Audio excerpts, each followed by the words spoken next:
नमस्कार सांग मैंने जय जगन्नाथ। आज थिला सुदशा व्रत से सकाल सकाल पूरा मुंड धोई गाधे आसिक मिरर आगे बसिक सज हो गली।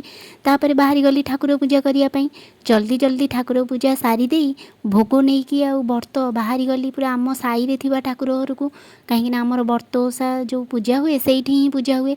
आपण मैंने कमेंट रे मते निश्चय जानवे आपण मैंने कौटी पूजा करती सेठू पूजा सारिकी आसी व्रत टे पिंधे तासह भोग भी टे पाईदेली।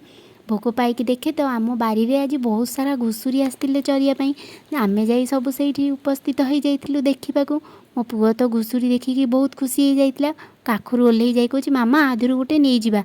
मुझे कहली कौन पाई चरेबू ना नाई नाई काटिकी खाइबा। तो आज जेहेतु ओषा थिला सकाळु किछि खिया ही नथिला सेथिपई बड़ा बड़ी कर देइथिली समस्त एका सांगे अरुआ डालेमा सह साग भजा ता सह लेंबू झोल होइतिला ताकू सांग होई मिसी समस्त खाई देइथिलु। वीडियो टे भल लागला सब्सक्राइब